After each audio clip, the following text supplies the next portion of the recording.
recruits in the second class. Y'all been talking about on the podcast, and this is what we gonna do. We gonna talk about this, and we gonna talk about that. But today we're gonna get a chance to actually work on some of the things that's in our mind, and that's that we have a vision to do. We're gonna kind of bring that vision to life for one of those groups, right? One in this class, one in the other class. But before he starts working with you, I definitely want to give him a chance to introduce himself, get a chance to understand who he is. You know what I'm saying? What he got popping. With that being said, we'll talk about with that what we're trying to get out of today. We'll talk about that later. But first, I just want to introduce my brother David. Come on up, man, to share a little something about yourself. And you know, I'm gonna ask, like I said, I'm gonna ask some questions and make sure we get the most out of the time. But yeah, say something before you say something, David. All right. He is not here because he's getting paid. He came here of his own time. He's doing this for free because he wants to help you do what you want to do. So you treat him with respect. He's not a teacher. He's not getting paid to be here for you. He's just volunteering to do this for you. All right, thanks. Thank you. My name is David. My real name is David Ocasio. And I was born in East Oakland in the 30s. I went to school in Alameda. I was one of Alameda's worst students of all time. So, like, who's 15? 15? About to be, is this younger than 15? 14 and 15. 14 and 15.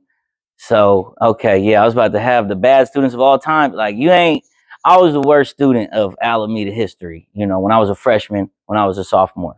So if you are 9th, 10th grade and you're getting a 0.0, you know, just let them yell at you. Because what's worse, when they stop yelling, they stop, you know, with nobody, they see you and go, oh, ain't he trespassing? You know, that's what that's what you are when you suspended, expelled. They know, they see you. I should call the police when I see you. So when I was 14, 15, like I said, I was the worst student of my grade, to say the least. So if I was in the grade, what's up? Come on in, man. I'm David. So anyway, long story short, this camera saved my life. It changed my life. This camera is the reason why. Honestly, personally, for me, I feel like this camera is the reason why I don't do crimes. Because when I started the camera, it was around like, okay, now I'm 19. So just to be clear, I've been in and out of group homes and foster care. So after I was like Alameda's worst student ever, year one, then I ended up on probation at 15. I ended up doing 2.5, doing like, it was a whole racket. But basically, I'm an Alameda juvenile detainee for like 7 months, and a program person for like 14 months. And so the name Alico Films, for me, it actually comes from, we all in the same place wearing, see, does this say Black Wealth? It said Alico Juvenile Hall. And I was like, man, I'm gonna put Alico Films on there and pull up with some, as a, you know, free man that belongs somewhere with a job. That's your LLC? Alico Films? Yeah, Alico Films. So Alico Films, it derives from being a youth at the juvenile hall over here. And being a youth at the hall over here, one thing that I can fairly say is, even though I say I'm from Alameda, I really grew up with a lot of youth from Castlemont, from McClymonds. I'm 33 years old, so I may have come up in eras where there were mass incarceration spurts. So like they get all of the Castlemont kids that know how to fight good, wow, like supercharges, and then they're not letting you out if you don't cut your dreads. They're giving you extra time. You got to fight inside, and then you get extra time. So some kids go away, they never come back. I feel like that's the people I grew up with in the foster system and in the hall over here, like neighborhood legends. They're just, you know, whatever. So long story short, I went to a group home. In the group home, I turned my life around. Yeah, I started going to church every Sunday. I started going to school. When I got out, I started going to school. So I'm a college graduate now. I have a BA. And basically, I went to like a Christian university and went through the whole thing. They had a BA. I wanted to pursue being a prison chaplain, but I probably not pursuing that as hard nowadays. But started my own film company what I have to say about podcasting and just what we do and how I'm connected to him. I even interviewed y'all teacher when there was the teacher strike. Yeah. So I'm a journalist now, and I pretty much just film. I film live stuff. I stay out of trouble. I keep my nose clean. I beat the odds. I beat the odds in a lot of different ways. Educationally, I have an apartment by myself in the city of Oakland. Now, how many of you think me looking the way I look right now, you honestly be like, yeah, he got his own apartment. He up there like that. It takes a lot. So they suggest you have 2/3 of your income pays your rent. You know how much of my income pays my rent? You don't want to know. But I gotta keep this place because we're in this gentrification era where they are gonna make Fruitvale District not a Mexican neighborhood no more. They're making West Oakland not a black neighborhood no more. They're making Deep East Oakland. You know, our council person is Treva Reed. Her father is Larry. What's his name? Larry Reed. Larry Reed, and he was responsible for why Deep East Oakland has certain moratoriums and sanctions that keep the blackness and the Latino list alive. Like, because if it wasn't for certain people in city council like Sheriff Fife, and I'm gonna wrap up, but if it wasn't for people on every level doing what they do, there would be no us. So there's a person named James Van. He made a Oakland moratorium that kept the landlords from just kicking all the people of color out in the 80s. So at my level as a 33-year-old, I could hire y'all at 18 with some skills. You could edit with some this and that. He's only what? You only a year older? I'm not trying to give up ages. 36. 36. So at 36, we were in high school at the same time, but he was a senior when I was a 10th grader.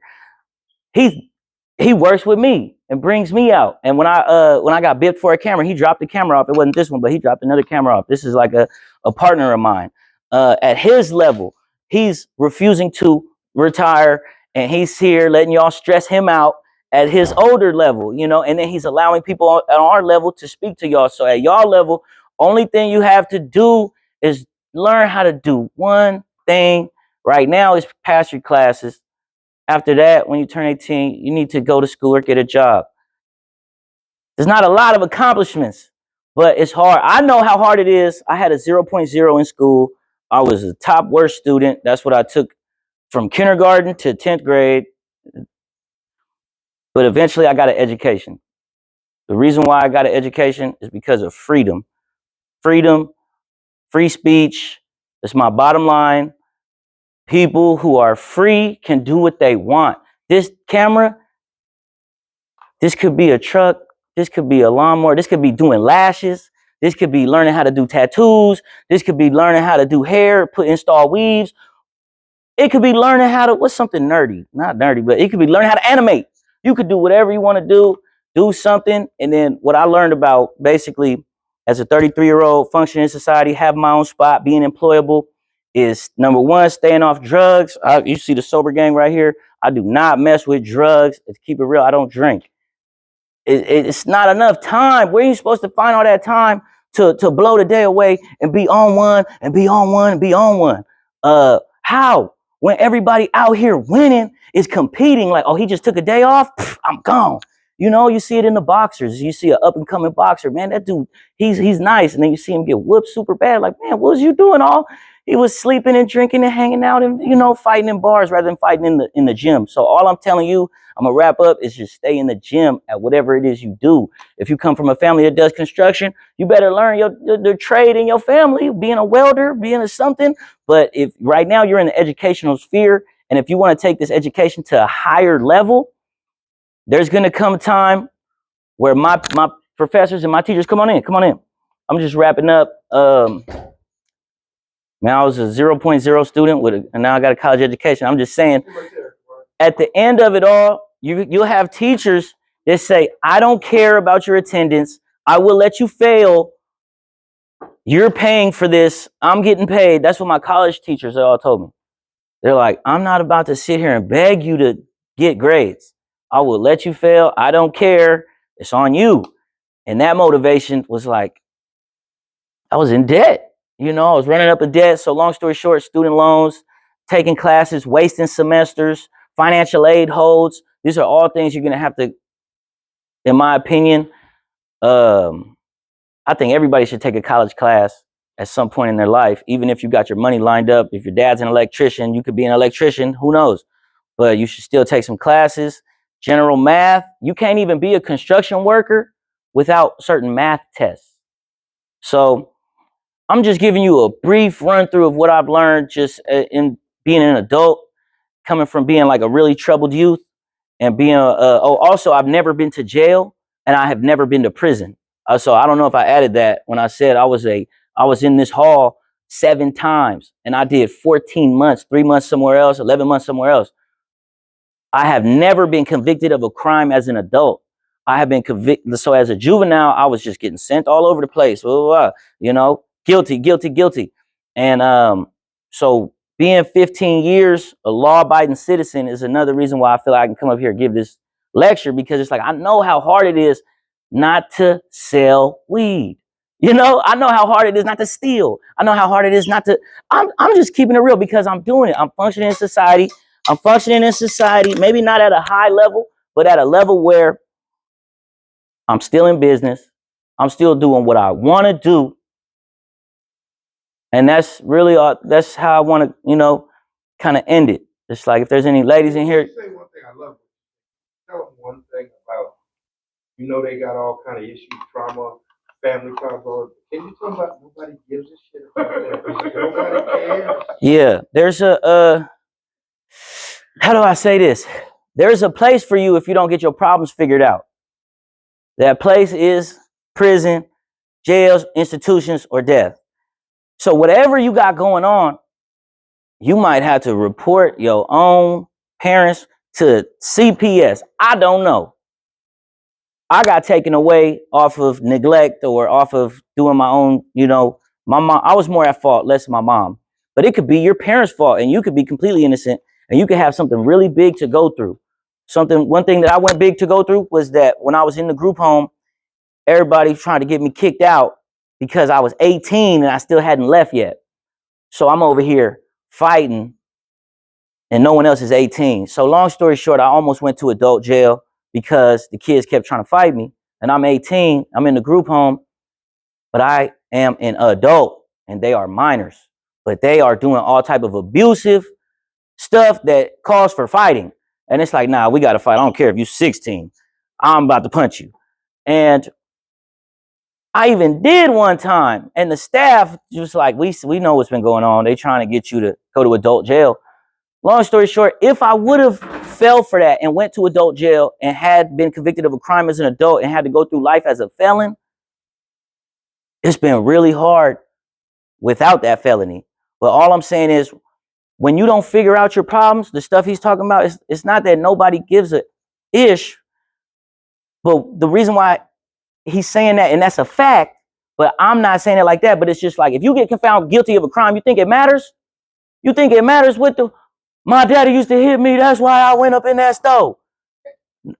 Okay, 3 years. Tell it to your boys at the lunch table. You know what I mean? Because what you go, that's it.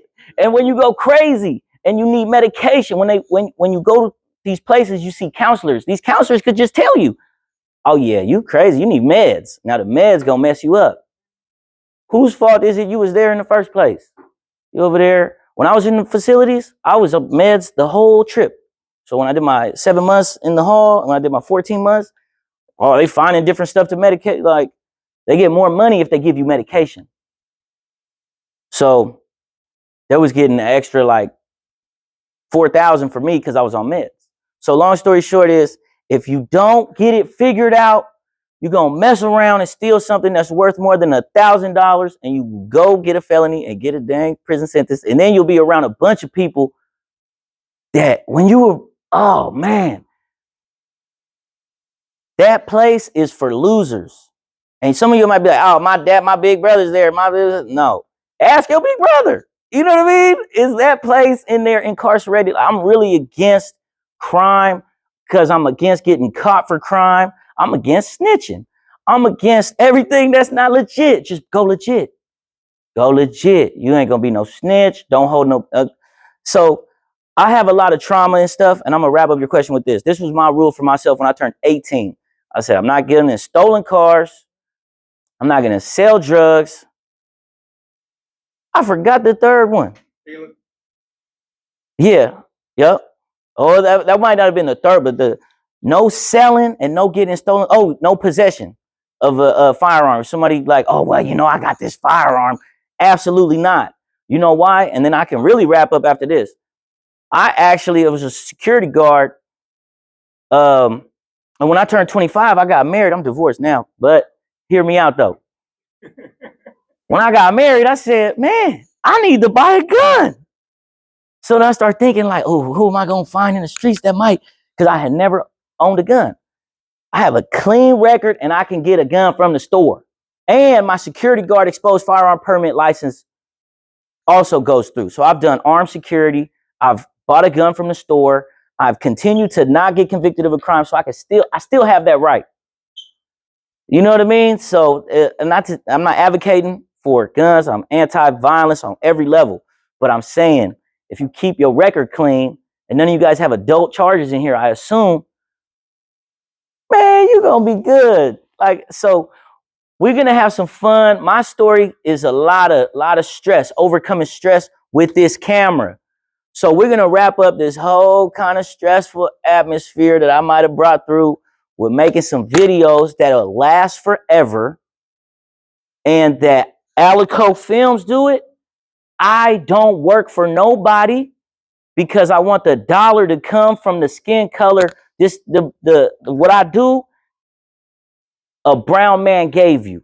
If I give you something, a brown man gave it to you, and that's important to me. So if I give you something that I post and I never delete it, or I send it to you, then I gave you something to get for the rest of your life.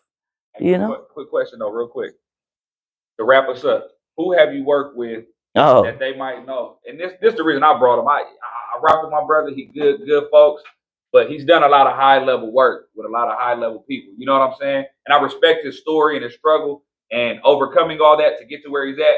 But can you just name some of the people that you covered on some level? Yeah, sorry for talking so much without really talking about my resume, but at the same time, I really wanted to. Give me the name. Okay. Give me the name, bro. I don't know if y'all know who Oscar Grant is. Rest in peace, Oscar Grant. He was killed by OPD. And he was Fruitvale Station. Y'all know Michael B. Jordan? Michael B. Jordan was Oscar Grant in the movie Fruitvale before that's how he got his big break, was playing Oscar Grant. That's how Ryan Coogler, the director of Black Panther, he got his name from creating Fruitvale Station. So they got their big breaks off of depicting this young brother's life in Oakland. That's how they started their whole career. So y'all know about Black Lives Matter?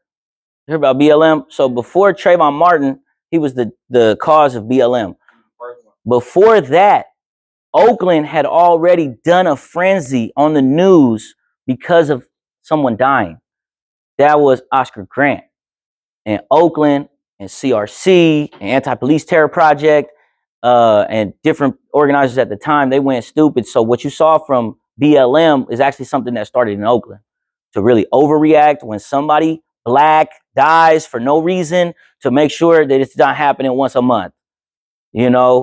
That's why, it's crazy. So anyway, I done interviewed Too Shortly. Y'all know Too Short?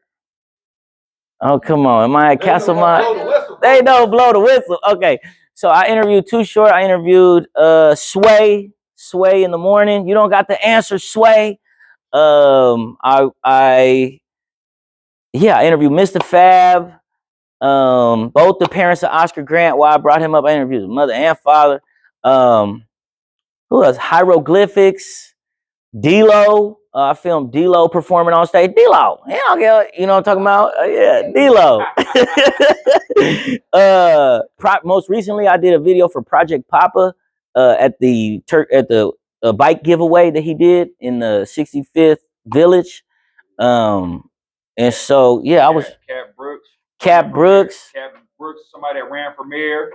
Angela Davis. I don't know. Angela Davis, one of the most famous political figures of the when was she? 60s. Of the 60s. She one of the most famous and important figures of the 60s. Angela Davis. Yeah. Who else recently that you? A gang of people. When I say he's Filthy, shot a video for DB. I did work with a ton of people. Like when I say anybody and everybody, like from anybody from that, as far as activism is concerned in Oakland, and Oakland is the home of activism, right? Anybody from that in the world of activism, any rapper that ever came up through Oakland, any just a number of different things that he's touched as far as people that he's interviewed, people that he's done work with, he worked with Anthony Walker. You know what I'm saying? That's a cold dude right here, man. That's me. Y'all don't know. But either way it goes, we're gonna get to it, man. The group that's doing the podcast, y'all take it to the back and y'all gonna get it cracking. Everybody else get in your group. So get in a group. We're gonna shoot some content. Oh, that's the podcast group? Okay. All right, well, thank y'all. Appreciate y'all. I'm trying to talk too long. All right. About a bum. Yeah, for sure. No, I see. Okay. All right, so real quick, y'all, real quick.